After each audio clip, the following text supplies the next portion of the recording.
Assalamualaikum warahmatullahi wabarakatuh. Saya Ita Kitafuzi dengan NIM 2406071 Di sini saya akan menjelaskan tentang Development of the Organization of Record Information in Western Civilization, atau yang bisa kita sebut dengan pengembangan organisasi informasi tercatat dalam peradaban barat. Nah, pada materi ini mencakup sejarah dan perkembangan cara-cara mengorganisir informasi yang tercatat, baik dalam bentuk tulisan, gambar, atau bentuk media lainnya. Dalam konteks peradaban barat, tujuan utama dari pengorganisasian informasi ini adalah untuk memudahkan akses dan pencarian informasi di berbagai bidang. Untuk materi yang pertama, ada inventories, bibliografi, catalogs, and codification, atau dalam bahasa Indonesianya inventaris, bibliografi, katalog, dan kodifikasi. Nah, di dalam inventaris terdapat daftar atau catatan sistematis mengenai benda atau informasi yang dimiliki. Seringkali digunakan untuk mendokumentasikan koleksi tertentu.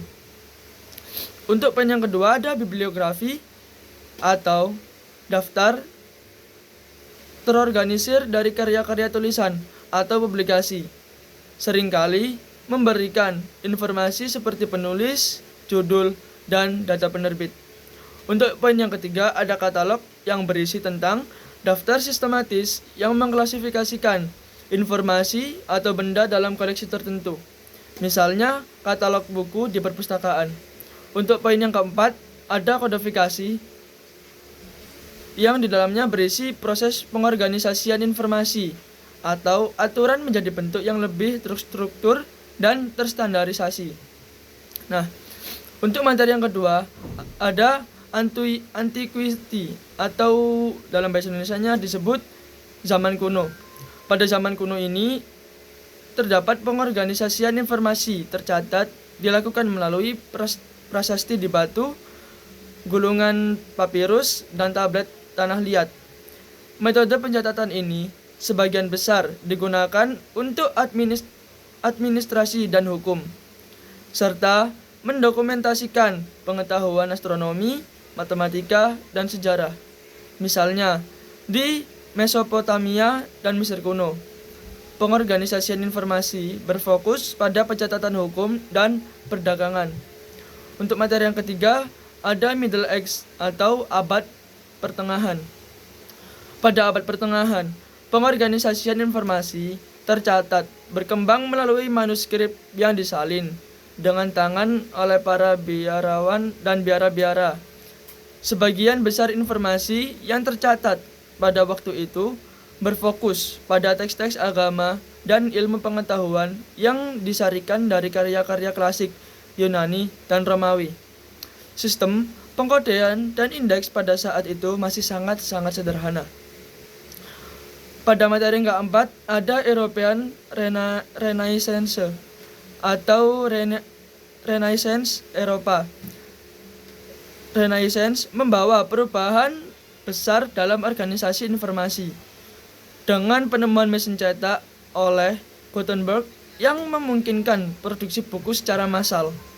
Ini memudahkan penyebaran informasi dan memungkinkan pengembangan katalog buku yang lebih sistematis. Pada periode ini, bibliografi dan katalog mulai digunakan untuk mengorganisasi koleksi buku dan manuskrip yang semakin berkembang. Pada materi yang kelima, terdapat from inventories to finding list to collecting device, atau yang bahasa Indonesianya adalah dari inventaris ke daftar pencarian hingga alat kolokasi. Nah, pada awalnya informasi hanya dicatat dalam bentuk inventaris sederhana. Kemudian daftar pencarian atau biasa disebut dengan finding list mulai digunakan untuk membantu orang menemukan informasi tertentu dalam koleksi besar. Alat kolekasi seperti sistem pengklasifikasian dalam pengindeksan digunakan untuk mengelompokkan informasi yang serupa agar lebih mudah diakses.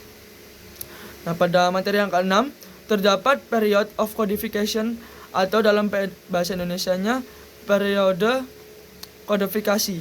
Nah, periode kodifikasi merujuk pada waktu ketika aturan-aturan dan standar pengorganisasian informasi menjadi lebih formal. Pengkodean ini bertujuan untuk membuat sistem yang lebih efisien dan dapat diakses oleh orang banyak. Pada abad ke-19, misalnya, sistem klasifikasi Dewey atau sistem klasifikasi lainnya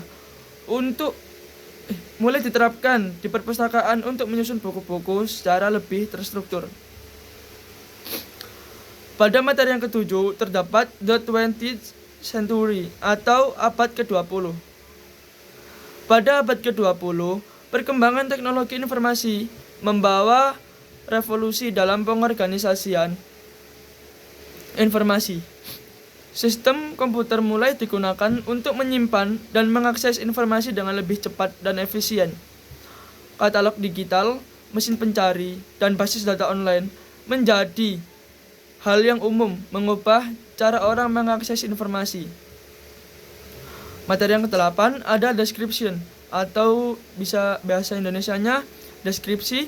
Deskripsi itu merujuk pada cara-cara mendetail dalam mencatat dan mengorganisir informasi mengenai suatu objek atau karya. Deskripsi yang baik sangat penting untuk menemukan dan mengakses informasi yang relevan. Dan materi ke-8 ada subjek akses atau bahasa Indonesianya akses subjek. Akses subjek mengacu pada metode pengorganisasian informasi berdasarkan topik atau tema tertentu. Ini memungkinkan pencarian informasi yang lebih terfokus pada konten atau topik yang relevan. Pada materi ke-9 ada verbal subject access atau bahasa Indonesianya akses subjek verbal. Akses subjek verbal adalah cara untuk mengakses informasi melalui kata-kata kunci atau istilah yang menggambarkan topik tertentu. Sistem indeks dan daftar kata kunci adalah contoh dari akses subjek verbal yang memungkinkan pencarian lebih efisien. Pada materi yang ke-9 ada classification atau klasifikasi. Klasifikasi adalah proses mengelompokkan informasi atau objek ke dalam kategori-kategori tertentu berdasarkan karakteristik atau topik yang serupa. Sistem klasifikasi seperti sistem Dewey digunakan di perpustakaan untuk mengorganisasi buku dan materi lainnya. Nah, di materi yang ke-10 ini ada yang namanya spesial material atau bahan khusus. Bahan khusus merujuk pada koleksi atau materi yang memiliki karakteristik unik dan sering membutuhkan metode pengorganisasian khusus. Misalnya, arsip, koleksi seni, atau objek sejarah. Yang ke-11 ada arsip atau arsip.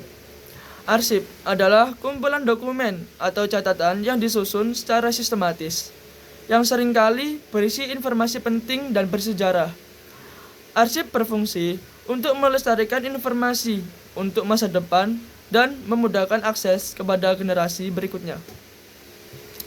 Pada materi yang ke-12 ada museum, art and object collection, atau bahasa Indonesianya museum, koleksi seni dan objek. Museum itu tempat menyimpan koleksi objek seni atau benda-benda bersejarah. Pengorganisasian koleksi museum sangat penting untuk memastikan bahwa objek-objek tersebut dapat ditemukan dan diakses untuk penelitian, pendidikan, atau pameran. Pada materi yang ke-13 ada subject access to special material atau bahasa Indonesianya akses subjek ke bahan khusus. Akses subjek ke bahan khusus mengacu pada cara untuk mencari informasi yang lebih spesifik dalam koleksi yang unik, seperti arsip atau koleksi museum. Ini memerlukan sistem pengorganisasian yang lebih canggih dan terfokus. Yang ke-14 ada mechanization of bibliography, atau dalam bahasa Indonesianya mekanisasi bibliografi. Mekanisasi bibliografi adalah penerapan teknologi untuk menyusun dan mengelola daftar karya-karya tulis. Ini termasuk penggunaan komputer untuk mengotomatisasi proses pembuatan bibliografi, mempercepat pencatatan dan pencarian informasi. Yang ke-15 ada the documentation movement, atau bahasa Indonesianya adalah gerakan dokumentasi. Gerakan dokumentasi adalah gerakan yang mempromosikan pentingnya pencatatan, penyimpanan, dan pengorganisasian informasi dengan cara yang sistematis, seringkali dengan memanfaatkan teknologi. Tujuan utama dari gerakan ini adalah untuk meningkatkan aksesibilitas dan penggunaan informasi. Nah, untuk yang materi yang ke-15 ada library automation, atau bahasa Indonesianya otomatisasi perpustakaan. Otomatisasi perpustakaan mengacu pada penggunaan teknologi untuk mengelola koleksi perpustakaan, mulai dari katalog buku hingga peminjaman. Sistem otomatis memungkinkan pengelolaan yang lebih efisien dan akses yang lebih cepat bagi pengguna. Pada materi yang ke-16 ada conclusion, atau kesimpulan.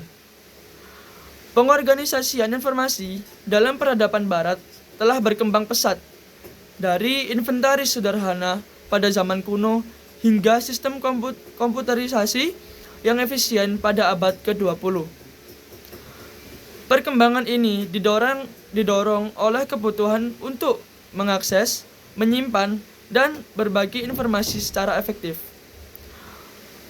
Pada materi ke-17 ada notes, atau catatan.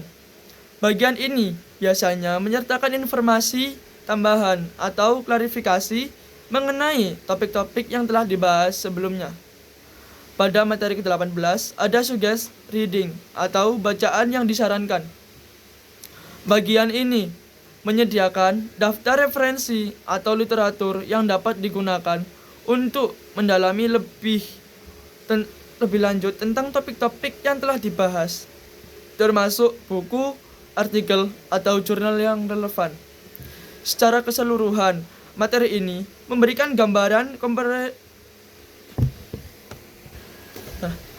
kesimpulan pada materi yang saya jelaskan tadi adalah pengorganisasian informasi yang tercatat dalam peradaban barat telah mengalami perkembangan signifikan sepanjang sejarah, dimulai dari penggunaan prasasti dan tablet di zaman kuno. Pengorganisasian informasi terus berkembang melalui penulisan manuskrip di abad pertengahan, hingga penemuan mesin cetak pada masa Renaissance yang mempercepat penyebaran pengetahuan pada abad ke-19 dan ke-20. Sistem klasifikasi yang lebih terstruktur seperti sistem Dewey mulai diterapkan, dan perkembangan teknologi komputer membawa revolusi dalam otomatisasi katalog dan akses informasi. Di abad ke-20, pengorganisasian informasi semakin terfasilitasi dengan mekanisasi bibliografi, otomatisasi perpustakaan, serta kemunculan sistem digital yang memungkinkan pencarian dan pengelolaan data dengan lebih efisien. Sistem akses subjek, baik verbal maupun klasifikasi, terus berkembang untuk memudahkan pencarian informasi yang relevan, baik dalam koleksi buku, arsip, atau objek khusus seperti yang ada di museum. Secara keseluruhan, perkembangan ini menunjukkan betapa pentingnya pengorganisasian informasi untuk mendukung penyebaran pengetahuan, mempermudah aksesibilitas, dan memfasilitasi penelitian serta pendidikan. Sekian dari materi yang saya jelaskan tadi. Mohon maaf bila ada salah kata. Wassalamualaikum warahmatullahi wabarakatuh. Sekian dari saya, terima kasih dan mohon maaf bila ada salah kata maupun perbuatan dari saya. Sekian, wassalamualaikum warahmatullahi wabarakatuh.